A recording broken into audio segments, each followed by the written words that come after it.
security, economy, climate connectivity, which is both pertinent and timely.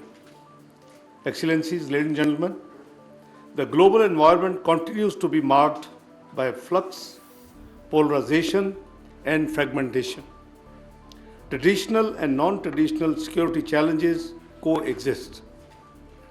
Conflicts in Europe, the Middle East, and Africa, as well as regional crises, including Israel's genocidal military onslaught on Palestinians in Gaza, represent some of the darkest chapters of recent times. Even in our own region, the 92 hours Indo-Pakistan war had the potential to escalate to far more dangerous levels.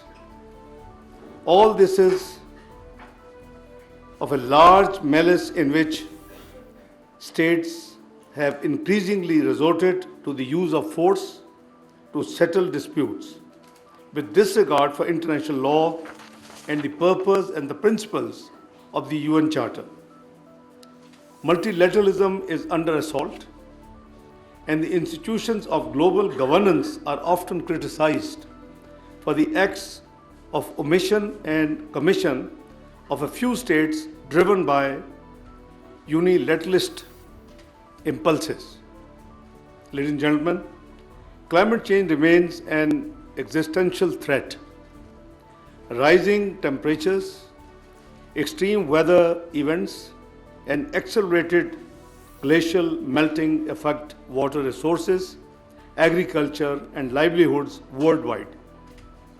Emerging technologies, transnational terrorism, and hybrid warfare, including misinformation campaigns, continue to challenge the stability. The rise of extremist ideologies, political populism, democratic backsliding, and Islamophobia are negatively impacting the globe and causing upheavals in unprecedented ways. Major power competition is a defining feature of our times. Global geostrategic and geoeconomic landscape is being fundamentally reshaped. Military, tariff, and resource rivalries are intensifying.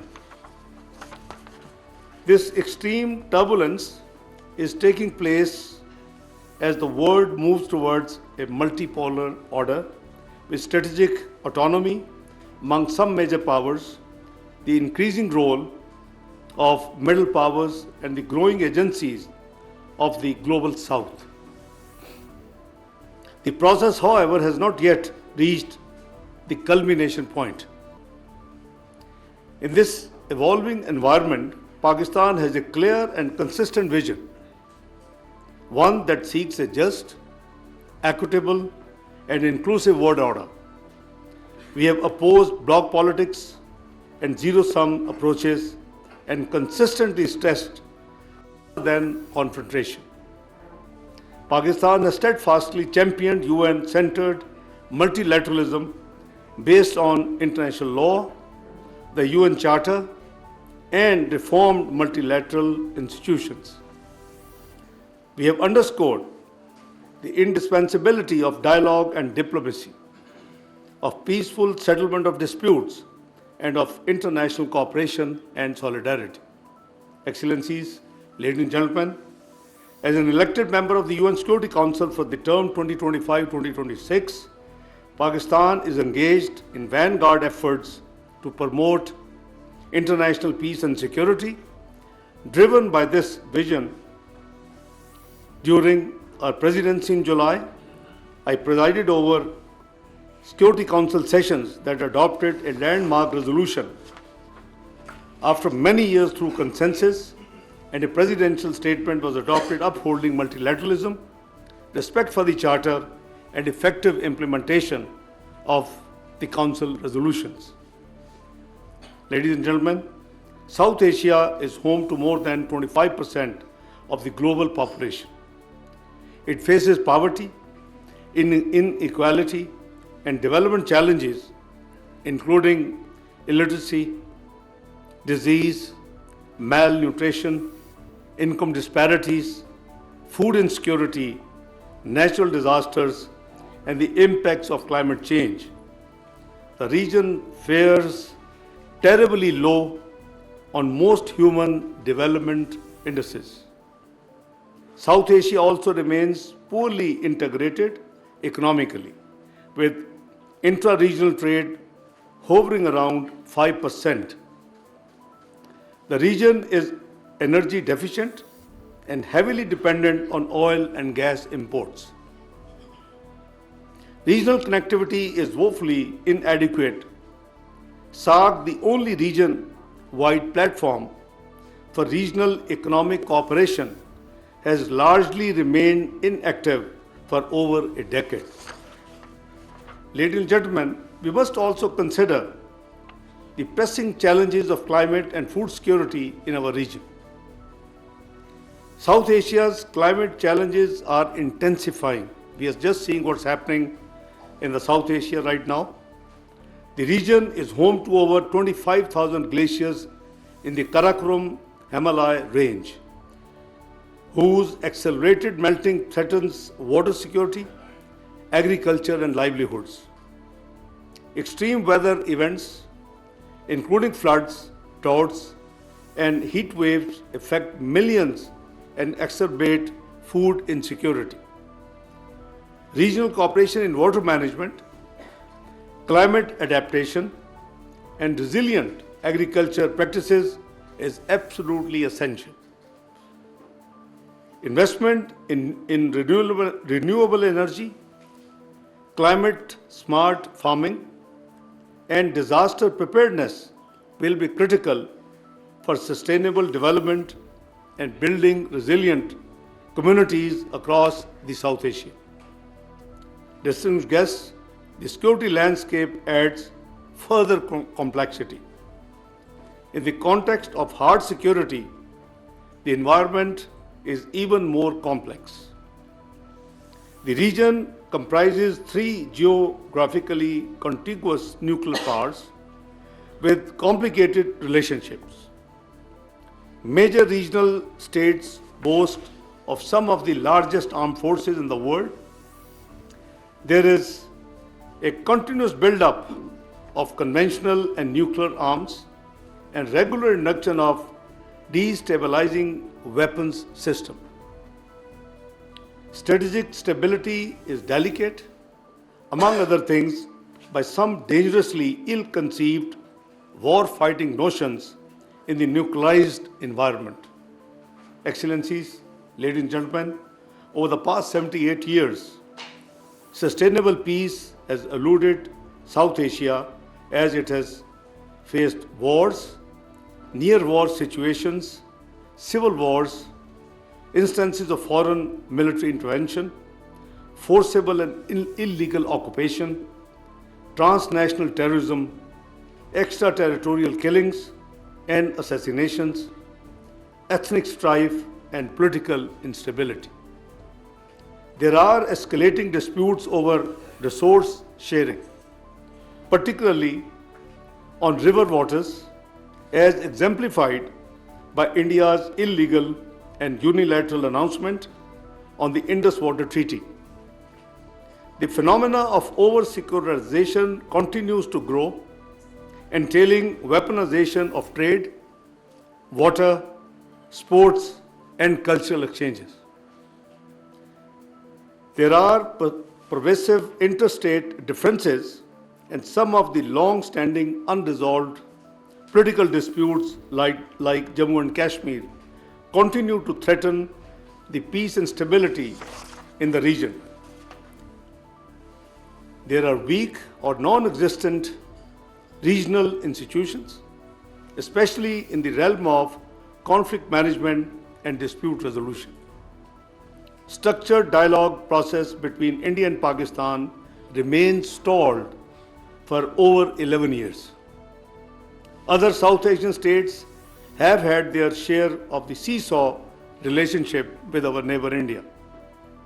Excellencies, ladies and gentlemen, burden of history, trust deficit, impulses of dominance and hegemony, domestic political and electoral calculations, rise of populism and hyper-nationalism, and an ideological inclination for territorial expansionism add multiple layers of complexity. Above all, the region is becoming a locale for major power contestation.